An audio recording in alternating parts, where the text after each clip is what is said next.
Love's never end. Hey you guys, and welcome back to the Ashley Lewis Show. I'm so excited that you guys tuned in. So let's jump right in because we have so many topics to cover.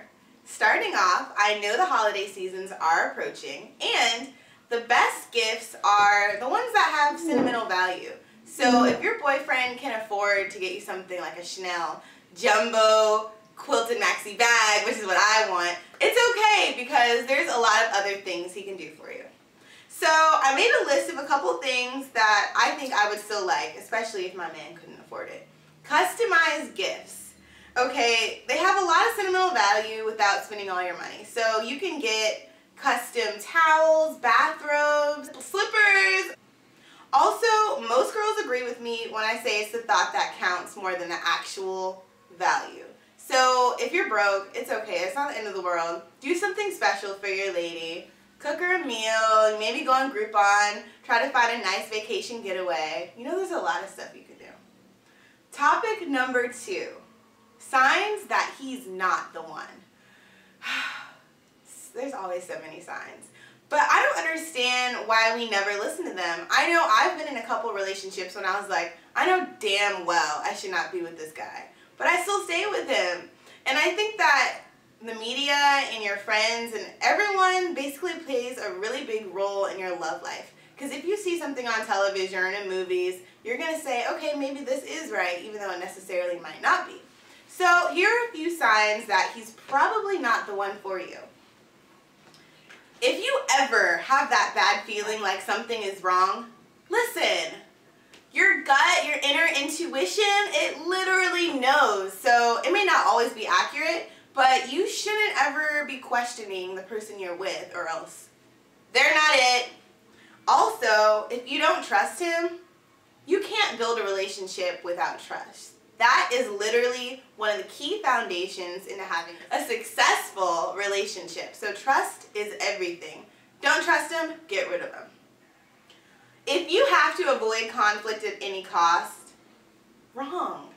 Sometimes fighting is healthy. You get to get all your anger and frustration out and then work it out. And that's what being a couple is. You know, it's going through the hard times, the good times, the bad, and just getting over them, moving on, growing from one another, and just learning each other, ultimately.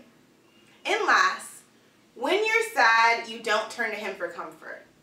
I know as girls, we have our girlfriends, and you know, we could just run to them anytime about anything.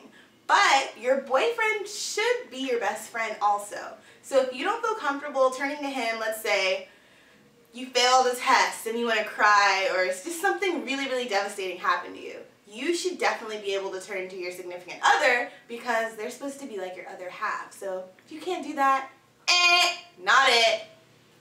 Next topic. Ladies, oh my gosh, I love this. Your hair is important. It is a priority. Your edges better be on fleek at all times. I like to use Design Essentials, which is, it's only cheap, like $13, $12. But literally, edges laid, especially if you can't perm your edges, which is really, really bad. I like to do it sometimes just because I get that mixed girl look, but other than that, it's really bad for you. Up next, we have special guest, Anayka Pomare, joining us from Daily Dose of Anayka. Thank you so much for joining me today. How are you? Thank you for having me. I'm great. How are you? I'm great. I'm so excited that you could be here. So, as you guys know, Instagram has been crazy lit. Chris Brown just went off on Adrienne Bailon and Tamar Braxton. It's insane. I heard, but I kind of feel like when you're like pressured to be in the spotlight all the time and everyone is always judging your life, you just crack. It's like. But I feel like that's no excuse. He's been in the spotlight, but it's all negative. Like, his music is amazing. Don't get me wrong, but he beat up Rihanna. Been cheating on Karrueche. Karrueche was like #1 on Notorious Side Chicks. Like, I don't understand. And it's crazy because even after the whole drama on Instagram, she stood up for him like, just because I don't speak out for myself doesn't mean that Chris can't, blah, blah, blah. Whatever. Honestly, I feel like she's weak. How do you feel? I feel like it's different because they're in the spotlight, and I feel like those things happen every day to regular people, but it's different because they're celebrities. So, like, we're judging them on things that we don't even know. Right. And that we do ourselves every day. I'm pretty sure every girl's been in a relationship with a guy that's cheated on her. And made you look dumb. And made you look dumb, but you love him, so you decided to work it out because that's who you choose to be with. I don't know. He's hot-headed. He's ready to pop off on anybody, so I'm not really surprised. But it's crazy. Kim Kardashian's nude photo shoot in Paper Magazine? What? At first when I saw the photos, I was like, wait, did they Photoshop her body? I mean, her face on someone else's body? Yeah, that's what I thought too. I was like, that butt looks just so firm and there. Yeah. I didn't know her body was like that. I don't know. I feel like it was a reenactment of a very famous shoot before. What, like Audrey Hepburn's type style? I don't even know what it was reenacting. I feel like I feel like it could have been a little more tasteful, but then again. But why is she posing nude? She's married for one. She already has billions of dollars. There's literally no, like, what was the point of this shoot? And she is a kid. She's a mom. But I feel like even though she's posing nude, you can also look at it as an angle of art, kind of. Because it's like, the photographer is a really famous and well-known photographer. And he shot that exact look before. And I guess Kim Kardashian redid it. Wanted to reenact it. Yeah. I would personally say I don't think she was the best person to reenact that. Right? And especially since she has sex tapes and all these other things pointing her out to be a hoe. I mean, you look at Kylie and Kendall, they're growing up so fast. It's just so confusing to me. I'm like, the whole Kardashian family is just blowing my mind. And it's in a different angle, too, because when you're young and you're growing up with so much money and you're in that life already, it's kind of like, you can just do what you want. Literally, with no consequences. Yeah. Okay, so Alexander Wang at H&M. She was definitely there the first day. I went a couple hours later when I was in line. Everything was like finished, like nothing was left. But when I went in there, everything I saw was like overpriced, not worth it, overpriced. What? What's the hype? No, I found some really good pieces. How much did you spend? Like $1,000? No. I honestly only spent like $250. Really? Yeah, I got 3 things, and I feel like it was pretty worth it. Yeah, I appreciate Alexander Wang for collabing with H&M and, you know, giving everyone a chance to wear his clothes. Because I feel like some designers are so, like, bougie. I'm big, I'm bougie. I'm top of the line, I never need to collaborate. I'm top of the line, I don't need to collaborate. On the top. But no, I appreciate him for that because he blessed my life and my closet. So thank you, Alexander Wang. And it's crazy, but I literally went in there. It was like $350 for a hoodie. I was like, what? You know that when I was talking, it's like that crocodile skin or whatever it was. But then again, you're paying for quality too. But it's H&M materials. No, I feel like it was pretty good quality. Really? I feel like it wasn't the best. It probably wasn't top of the line, and it probably wasn't. If he wasn't collaborating with H&M, I feel like he probably would have used different material. But at the same time, I still feel like you're also paying for something that would never be remade again. But fashion trends this winter. I love the winter.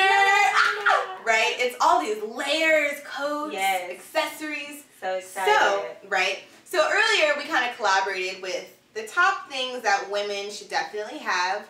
Riding boots are a must. You need a pair of riding boots. You have to have a go-to pair. I like to have one in black, brown, maybe a cognac.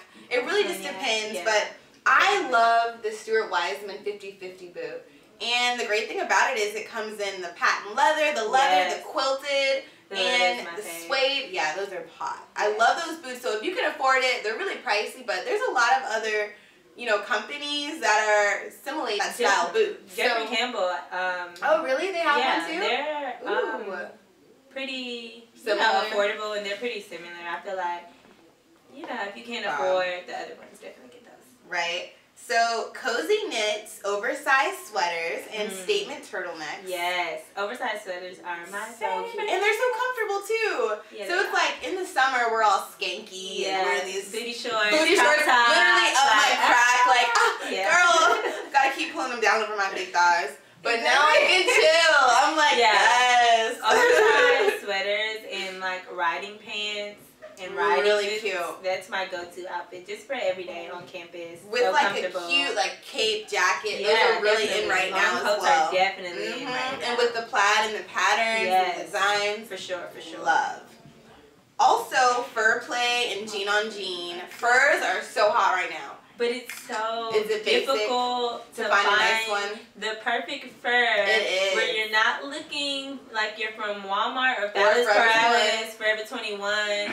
Make sure your denim is matching though, because it kind of looks awkward if you're doing like a dark denim top and then light denim wash bottoms. And see, I kind of like the light wash top and maybe the dark denim bottom, but it kind of just depends on the material. Like I love Paige jeans. Yeah, me too. Hudson is alright. Sevens look amazing on me. Joe's bomb. I like kind of like the dark denim look. You know, I love dark colors, so maybe the dark denim on denim. She's got the dark nails.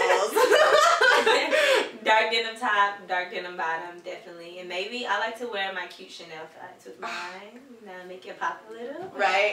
Yeah. Hey, that's on my Christmas list. That's on my Christmas list. Thank you. And for men, right now, the cape coats, parkas, classical straight designs, definitely, quilted jackets, kind of have that biker look, really in right now for men. The most popular colors chosen for men's outwear winter 2014 are white, black, gray, brown, mustard, red, burgundy, yellow, military, emerald green, as well as shades of blue. And I know you were talking about the Chelsea boot. I haven't seen them. What do they look like? Oh my god. Bomb? They're bomb. I love to see a man able to rock a nice Chelsea boot without looking to, you know, yeah. But thank you so much for joining me Thank today, you for having me. I'm so excited. So make her. sure to check out her website, launching soon, gonna be down in the link. dailydoseofanayka.com. Check it out. Yay! Well, this has been another amazing episode of the Ashley Lewis Show. So stay blessed and make your dreams turn into reality. Bye. Bye. Make sure to follow me on Instagram at @TheAshleyLewis. Also, follow me on Twitter @AshleyInLewis and subscribe to my YouTube channel.